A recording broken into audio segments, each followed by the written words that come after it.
Welcome to today's video, guys, and this is going to be the most important video I've ever done and probably the most interesting. It might not seem it at first, but stick with me for a few minutes, trust me.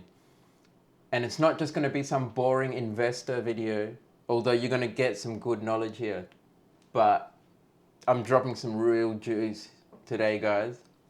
Yeah, this is interesting stuff. All right, so what are we looking at here? It's the price of silver dating back to 1975. And you can see something's up with this market. There's no market in the whole world like silver. Back then it was $5 an ounce. Then it shoots up like crazy and then shoots straight back down and then stays at $5 again for all that time. And then again, it wants to shoot up and then it gets driven straight back down.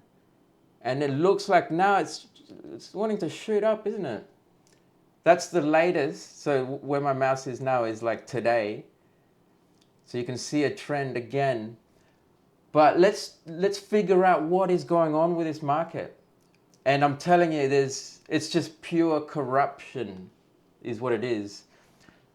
Let's read about the Hunt brothers. Hunt brothers cornered the market 1980. All right, Silver Thursday, Investopedia. Let's read this one. They're all pretty much the same. They're saying the same. All right, Silver Thursday 1980, and you'll notice that this spike occurs at 1980, right? So the spike here is explained by this article here. And so what did the Hunt brothers do? So two brothers supposedly caused this global spike in the silver price. How two wealthy traders cornered the market. All right, so they cornered the market. Yeah, this article is better actually. It explains it a lot better. So how the Hunt brothers cornered the silver market. Nelson Bunker Hunt and William Herbert Hunt, oil company executives, investors and brothers, first began purchasing silver in the early 70s at a price of less than $2 an ounce, guys. And at first they didn't purchase much, but then they inherited billions of dollars from their oil tycoon father. See, it says they inherited $5 billion and they decided to spend it all on silver. Pretty crazy. But that's what they did. And that's literally all they did. All right? I'm not going to read this whole article. But that is their crime, guys. The crime of the Hunt brothers was that they purchased $5 billion in silver. That's it. Globally, that's nothing, isn't it? But look what happened. So after these brothers purchased $5 billion in silver, silver had become exorbitantly expensive, even for practical uses. Doctors struggled to afford X-ray film for patients. Families melted down their heirloom silver flatware. Silver burglaries skyrocketed. Tiffany's & Co. was forced to raise its jewelry prices. Oh no. Okay. So the price of silver went up. So everything that required silver got more expensive, obviously. And it's because of these Hunt brothers. Because they bought $5 billion in silver and that's it. They took them to court. They had to pay heaps, I think 130 million in damages. But they got bankrupted, guys, because this is what happened. I'll see if I can find it on the page. Silver Rule 7. There you go. See that? So this is how they reacted. So just to fill you in, this is a story about billionaires versus trillionaire family banking cartels, basically. You know, like the Rothschild family is worth trillions.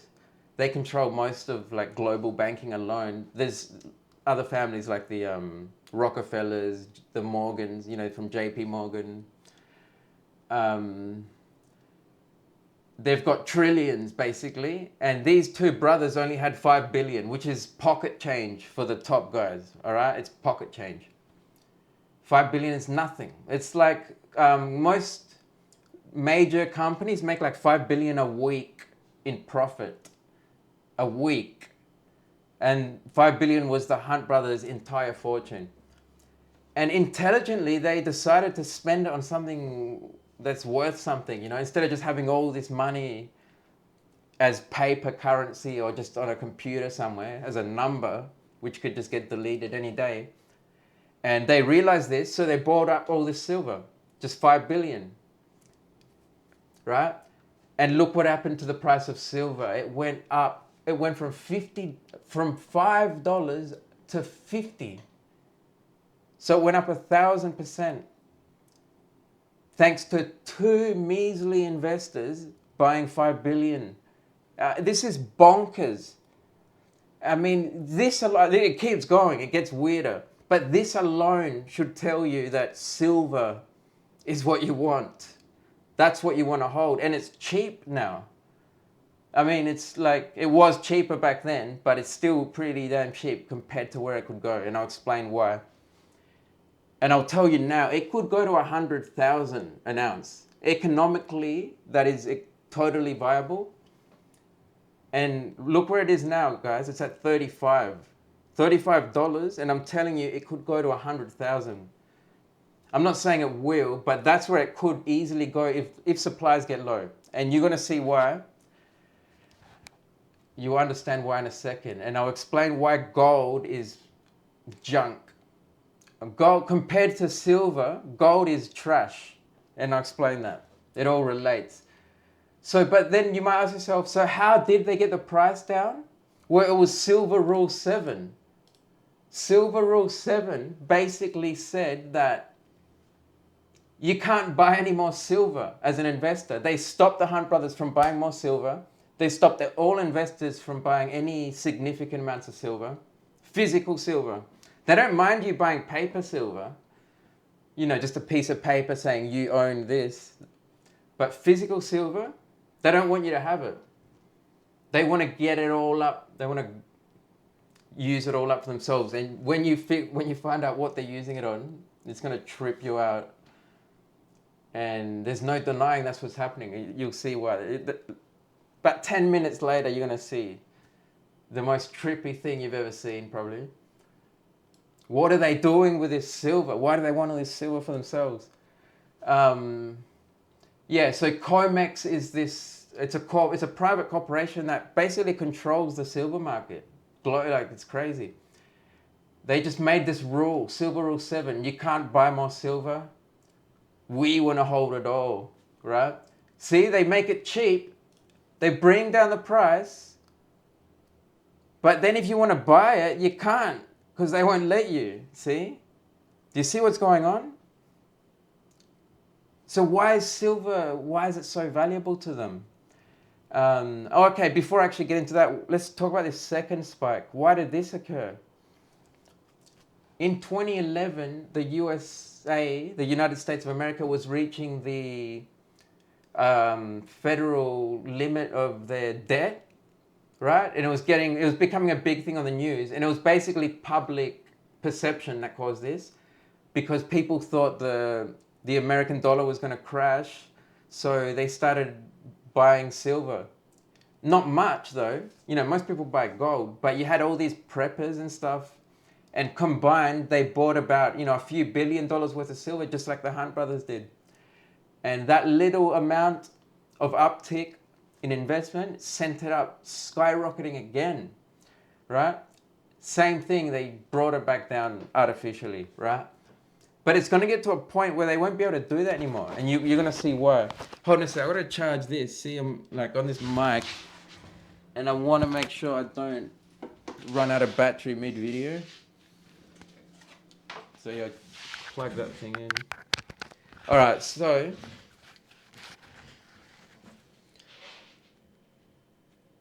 we talked about the second spike. The second spike was because of public investment, and just a little bit, little bit of panic. A few preppers bought a bit of silver, and it went straight up again. And COMEX doesn't like that. They don't want you to have silver. They want you to have gold. And it costs, man, gold is so expensive. And it's junk, like I said. So that'll be the next part. Why is gold junk? And why is silver so special? Right? And by the way, the price of gold, like silver costs 30, it's like $32 an ounce.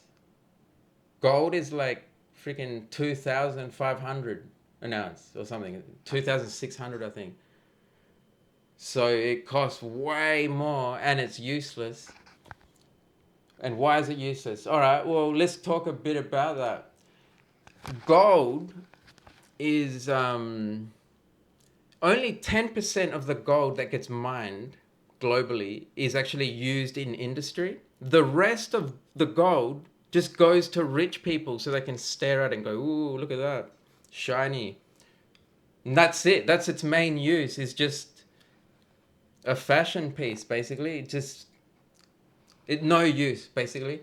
It is very useful in certain electronic applications, but it's not crucial. You can replace it with other materials.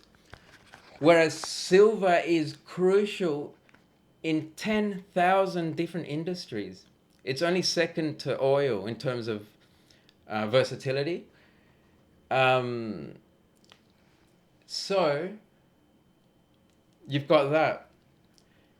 The other thing is that silver production is dwindling. In the last 5 years, they've actually produced less than they've needed. Because they need a lot of silver. Like I said, 10,000 industries are using, or 10,000 applications, use silver.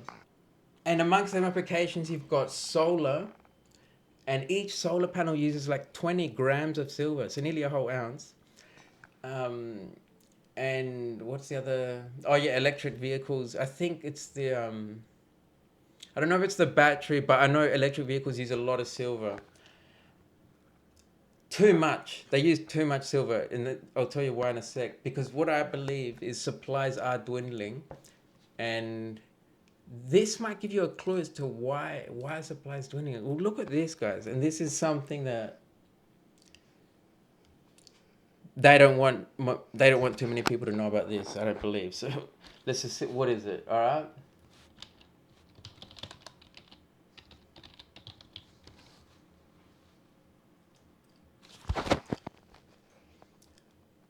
All right. So I'm not going to actually read this out loud because you know how the algorithms work and all that. But basically, this is the key word you want to be looking at, right? See that word there? They were doing that back in Vietnam War, which was in the 70s, late 60s, early 70s. Right? And what is this? What is that? It's a way to make it rain. They extended the monsoon season to help them fight the war, to slow down the enemy. Right? So how the hell are they controlling the weather? What? Well, this is official. It's legit. It was declassified in the 70s, I think. It was classified at the time, but then it was declassified, and here it is. They use, and here's the thing. Here's what they use. I don't know where it is here. I'll just find it on the page. There it is. And this is the main one, right? Silver iodide. That's how they make this stuff up here happen, right? I'll share a quick video, look.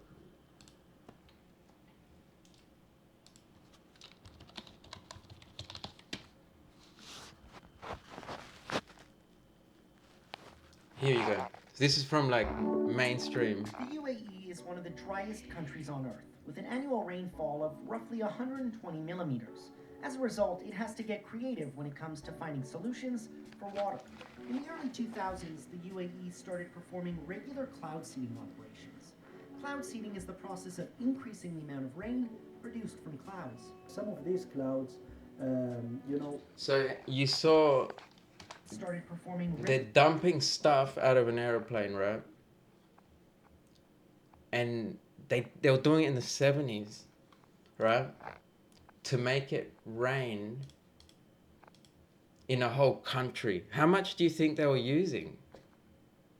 Obviously, you can't, just a little bit of the stuff isn't going to get the job done. And I know it said, like, if you look down here, it says, hold on. See, it says they can use lead iodide as well, but that's not, the main one is this one. Like, if you do a bit of research into this, whatever you want to call it,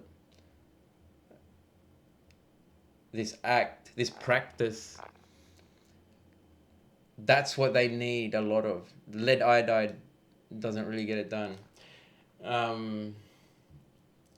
So you might be saying, oh, okay, so they did it once, in the 70s. Maybe they did dump a lot of silver, but, it was just once.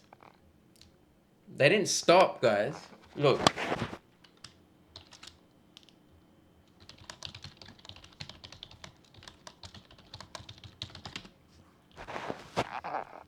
"50 different countries are doing it to this very day." So they're dumping this stuff that they don't want you to buy, and they want to keep the price down, so it's super cheap, but you can't buy it. I mean, you can buy it, you can buy a bit, but you buy a little bit too much and they're going to shut you down, take you to court for impeding doctors. And you might be saying, oh, but that's fair enough. If you drive the silver price up, then doctors can't afford their equipment. And we're going to talk about that. We'll talk about that now. So, but anyway, 50 different countries. They do it right here where I live. I'm sure they're doing it where you live too. And why? I mean, it's crazy. And here's one of it's probably the main reason they do it, actually.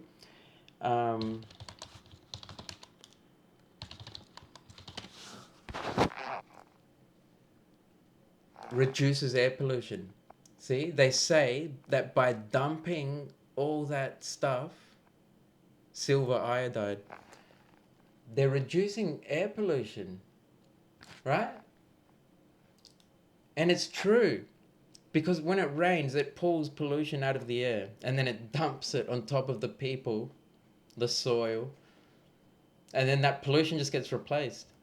But not only are they pulling the pollution that was already there, they're dumping all that silver iodide on them, on people's heads, so to make it rain more. I mean, it's lunacy. But let's look at how toxic is this stuff. All right.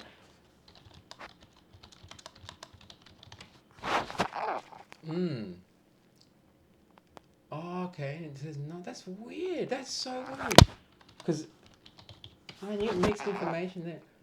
Look at that. So on this page it says, unlike other metals such as lead and mercury, silver is not toxic to humans. Okay, and then when I go here, it says silver is one of the most toxic metals to aquatic life.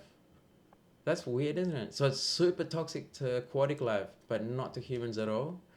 I don't believe that. Obviously, anything's toxic in high amounts. Like, you get silver toxicity, gold toxicity, vitamin C toxicity, whatever. It's not good if they're dumping all this stuff on top of us in powdered form, right? It's not toxic. If you've got a silver bar, it's not going to, poison you. But if someone dumps it in powder in the air like that over a city, that's not good. Not just to aquatic life. And look, it says silver iodide are particularly toxic. So the one they're using is particularly toxic. And they did it in this war, but now they're doing it to you today. Right? To make it rain. To clean the air, guys. Other cloud seeding operations. All right. So now let's talk about I mentioned why gold is useless, because it's basically just for jewelry. The price has been inflated, I believe, and it's got a lot to do with propaganda, and the government basically, it looks to me like they don't want you to buy silver, but they want you to buy gold. They buy as much as you want. You've never heard of a story where people bought too much gold and got taken to court, right? Because it ruined the planet, basically. They ruined the whole world because they bought $5 billion of silver. Insane, isn't it? And at the same time, they're dumping it like that. In the early 2000s. In mass. What? But I don't think they can keep it down this time, guys. I think supplies are dwindling. Supplies are running low. I believe it's true what they're saying. You hear a lot of investors saying this. Supplies of silver are running low. You always think, is that true or not? I believe it's true, guys. I believe now is the time for it to shoot up massively. And now I'm going to explain why it can reach 100 grand. And it's only at $30. You might think, that's crazy. You're crazy, Ark. How can something that's worth $30 today shoot up to 100 grand? And the thing I would say first is look at Bitcoin. Bitcoin went from like a cent. I don't know what it was originally. It was a few cents, and it went up to like 100,000, and it's worthless. It's nothing. Silver is an amazing material, and I'll explain why it's amazing and why it can go to 100 grand. So here we go. Silver is the most conductive material on the planet. That alone makes it super valuable. If you look at the scale of conductivity, gold is said to be very good, but it's 74. The score they give it for conductivity, it's 74 out of 100. Guess what silver is? It's 100. Smartphone manufacturers and all high-tech industry that uses like computational electronics need silver. If they didn't have silver, they would have to use copper and gold, and we would have bulkier, slower smartphones and computers. So if they want to produce high-spec, top-end, flagship products, they need silver. There's no replacement in the whole world. Silver is it, right? So if supplies run low, what do you think is going to happen? Well, you got to look at the economics of it. How much silver do they need? These smartphone manufacturers. With 1 kilogram of silver, they can make like 15,000 smartphones or computers. Either one, either or. 15,000, right? So what do you think is going to happen if the supplies run low in silver, which it looks, all the investors say it's running low. It should be running low because look, it's all getting dumped out into the sky. Where were we? Yeah, just on here. Yeah, so what do you think is going to happen? If they can use 1 kilogram of silver to make 15,000 flagship phones that they can sell each one for like at least $1,000. Let's say 1,000. So what's 15,000 times 1,000? That's $15 million. And without the silver, they can't make that $15 million. So they'd be willing to pay 100 grand for a kilo of silver? Easy. 200, 300 grand. 500 grand. That's what they would be willing to pay if supplies run out. And then the low supplies are going to the highest bidder. And if that happens, you can say goodbye to these solar panels that each one is using 20 grams. That's heaps of silver. So with 1 kilo, you can only make 50 solar panels. And they're not worth as much as phones either. So you could either make 50 solar panels or you could make 15,000 flagship smartphones. Which one's going to win, do you think? It's going to be goodbye solar panels. And only the industries that can afford to use the silver are going to actually be using it. The other industry where it's going to be big is in nuclear energy generation. The fast breeder, and this is, oh man, it's another thing. I'm gonna drop some more juice on you guys, like something probably, it's weird that no one's heard of this, and maybe some of you have, but I'm expecting most of you to have never heard of this, and it's crazy, guys. In Japan, they're actually using nuclear waste to generate electricity in mass, like, and it gets produced by a small town in France called La Hague, like Hague. That one facility in La Hague alone produces enough nuclear waste per year to power the entire United States for a year. So they can sustain the US basically, and they've got extra. So we can run on nuclear waste. That's a thing. That's a real thing. It's not like, oh, we're developing the technology. Japan already does it right now today. Yet, no one knows about it, right? It's like saying, oh, we can power our cities on the garbage that's in the ocean. Imagine if we could do that. And it's almost better because you're powering off nuclear waste. And by doing that, you're actually reducing the radioactivity in that waste. So you're making that waste less hazardous. It's like a win-win to the max. Like, it's just insane. This green movement that we're doing. Here in Australia, they want to build 4,000 wind turbines, these gigantic mechanical monstrosities, in this pristine piece of nature called the Great Divide. Untouched nature, and they want to put 4,000 of these monstrosities in there with a road network that's just going to tear up the whole mountain. Like, they're insane. And even if those technologies were only option, like solar and wind, let's say, why not put solar panels on the roofs of people's houses that don't have them before we go and tear up pristine nature? And the answer is because they're psychopaths, is the simple answer. And anyone who doesn't see how terrible it is, what they're doing, is just asleep, basically. They're not aware. Like, they see someone tearing up this pristine nature. They don't even realize, like, that's not a good thing, That's not how we want to run our civilization. It's self-destructive. We can run our city on nuclear freaking waste. And not only that, the nuclear power plant, guess what it emits? When you see, like, smoke coming out of a nuclear power plant, it's not smoke, it's pure water. The purest water.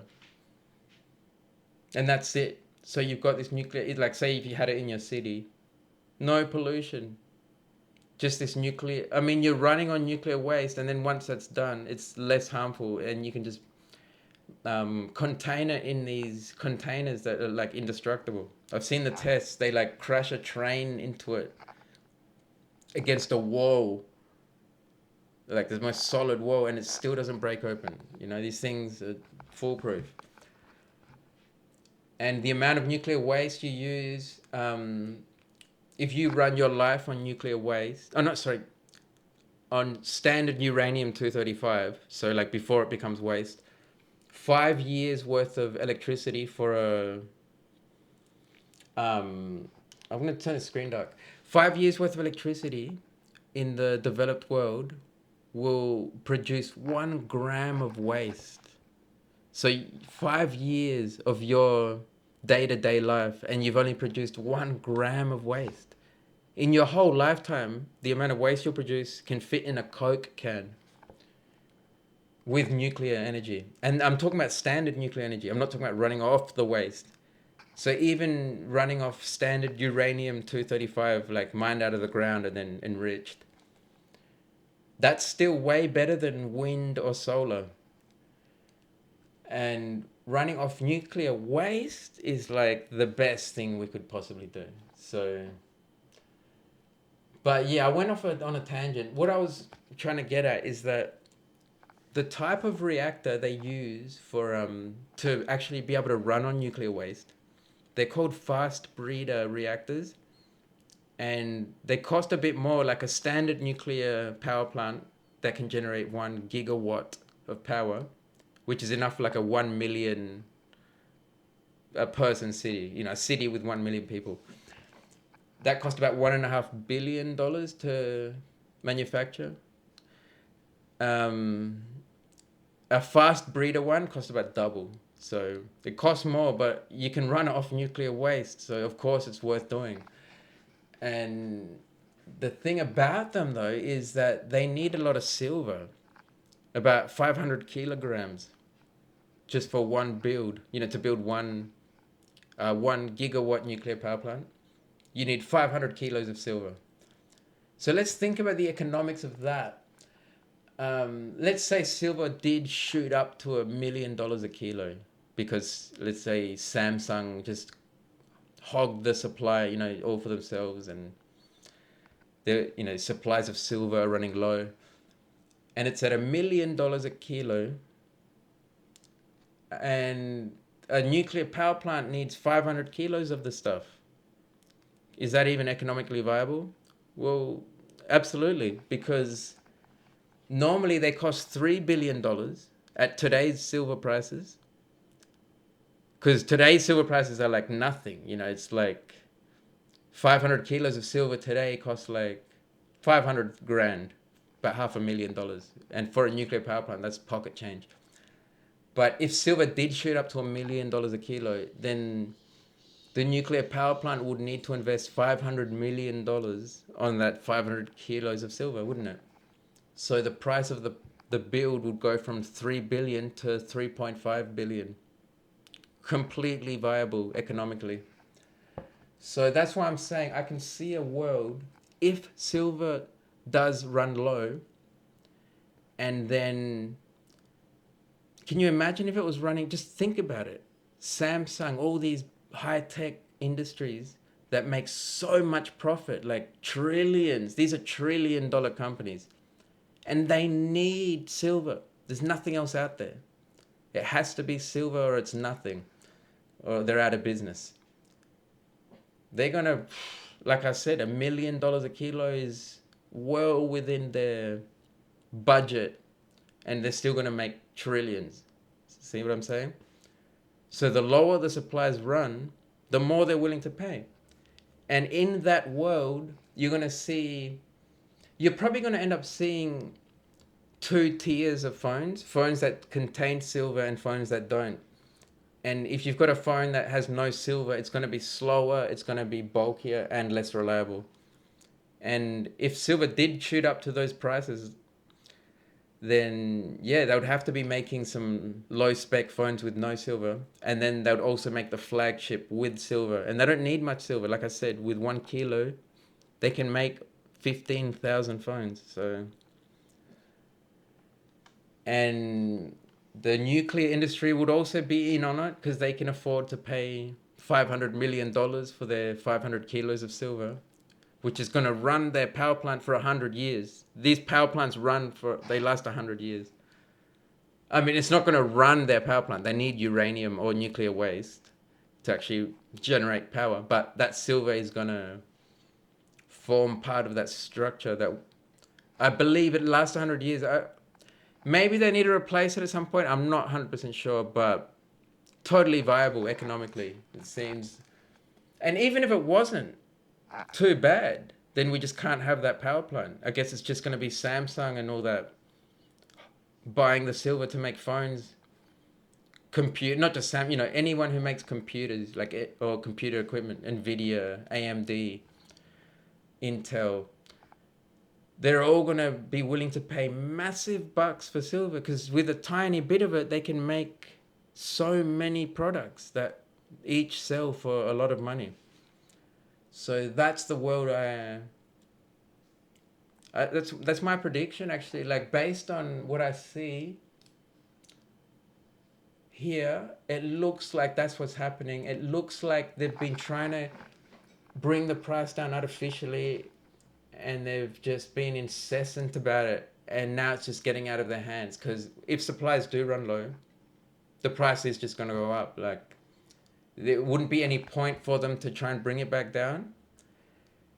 because, I mean, I don't think they even could they?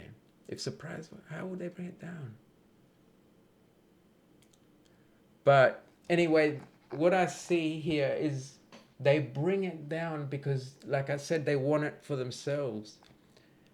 And they've somehow managed to trick the public into just seeing silver as worthless. There's not much investment in it at all, even at these low prices. It's bizarre. Because like I said, just invest 5 billion into this market and you've destroyed the market. You shoot up the price like crazy. And imagine doing that. Imagine investing 5 billion at this price, at $5, and then it shoots up to 50. Now your 5 billion is worth 50 billion. But it would go higher. If they didn't bring it back down, mark my words. Oh, where'd it go?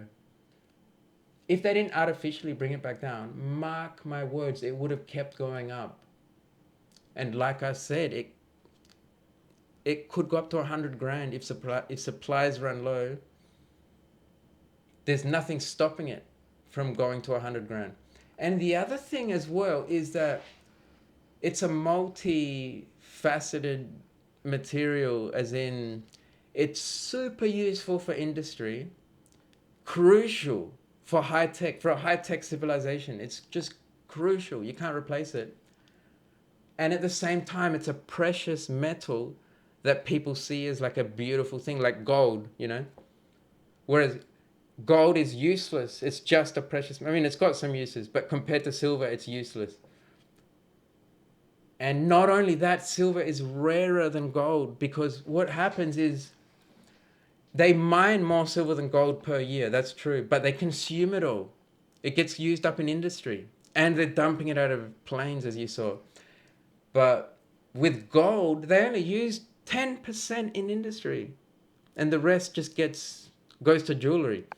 So what do you think happens? Like, look at the dynamic there. It builds up, it builds up, it builds up every year. Regardless of what the numbers are today, silver supplies are becoming low because they're using more than they produce. As simple as that. For the past 5 years, like, silver supplies low.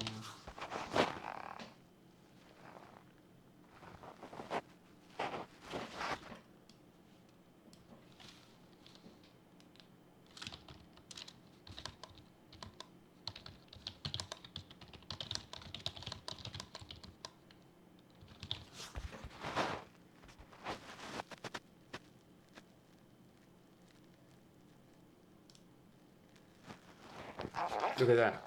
Indeed, silver demand massively exceeded silver supply for the third consecutive year in 2023. See? For the third consecutive year in 2023. This is 2024. And it's definitely still happening. Like I said, they are definitely running out. They're using too much. So, yeah, I've invested myself, guys. At the moment, you can get like a kilo bar of silver for like $1,560 Australian. So in US dollars, it's like $1,000. So yeah, that's it, guys. Hopefully you found that interesting. But we'll have more stuff like this. We're gonna talk about heaps more stuff like this, guys.